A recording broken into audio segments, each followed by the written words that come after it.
एक राजा ब्राह्मणों को लंगर में महल के आंगन में भोजन करा रहा था। राजा का रसोइया खुले आंगन में भोजन पका रहा था। उसी समय एक चील अपने पंजे में एक जिंदा सांप को लेकर राजा के महल के ऊपर से गुजरी। तब पंजों में दबे सांप ने अपने आत्मरक्षा में चील से बचने के लिए अपने फन से जहर निकाला। तब रसोइया जो लंगर ब्राह्मणों के लिए पका रहा था, उस लंगर में सांप के मुख से निकली जहर की कुछ बूंदें खाने में गिर गई। किसी को कुछ पता नहीं चला। फलस्वरूप वह ब्राह्मण जो भोजन करने आए थे, उन सब की जहरीला खाना खाते ही मौत हो गई। अब जब राजा को सारे ब्राह्मणों की मृत्यु का पता चला तो ब्रह्म हत्या होने से उसे बहुत दुख हुआ। ऐसे में अब ऊपर बैठे यमराज के लिए भी यह फैसला लेना मुश्किल हो गया कि इस पाप कर्म का फल किसके खाते में जाएगा। पहला, राजा जिसको पता ही नहीं था कि खाना जहरीला हो गया है। दूसरा, रसोइया जिसको पता ही नहीं था कि खाना बनाते समय वह जहरीला हो गया है। तीसरा, वह चील जो जहरीला सांप लिए राजा के महल से गुजरी। चौथा, या वह सांप जिसने अपनी आत्मरक्षा में जहर निकाला। बहुत दिनों तक ये मामला यमराज के लेखे जोखे में अटका रहा। फिर कुछ समय बाद कुछ ब्राह्मण राजा से मिलने उस राज्य में आए और उन्होंने किसी महिला से महल का रास्ता पूछा। उस महिला ने महल का रास्ता तो बता दिया।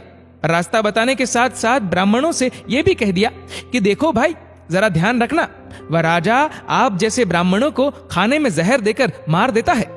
बस जैसे ही उस महिला ने ये शब्द कहे, उसी समय यमराज ने फैसला ले लिया कि उन मृत ब्राह्मणों की मृत्यु के पाप का फल इस महिला के खाते में जाएगा और इसे उस पाप का फल भुगतना होगा।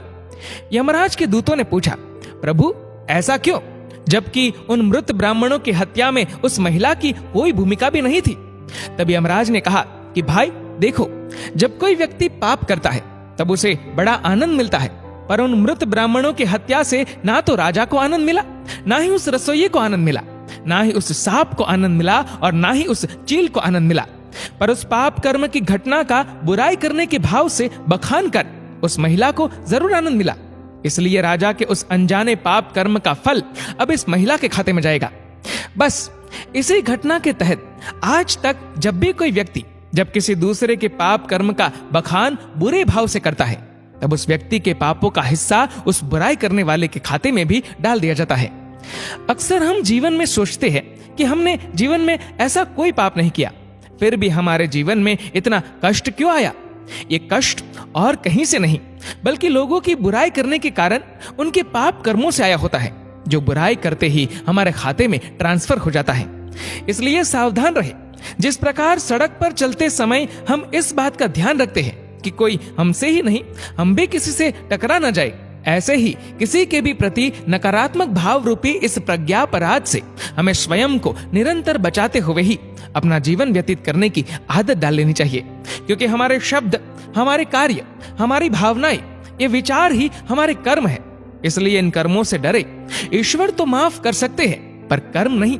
जैसे बछड़ा 100 गायों में भी अपनी मां को ढूंढ लेता है, वैसे ही कर्म भी अपने कर्ता को ढूंढ ही लेते हैं। दोस्तों, इस वीडियो को लेकर आपकी क्या राय है, नीचे कमेंट करके जरूर बताएगा। और अगर आपको वीडियो अच्छा लगा हो तो वीडियो को लाइक करेगा, शेयर करेगा ज्यादा से ज्यादा लोगों तक। और ऐसे ही और भी इंस्पिरेशनल वीडियोस के लिए सब्सक्राइब करें हमारे यूट्यूब चैनल को और फेसबुक पर फॉलो करें हमारे पेज को। धन्यवाद।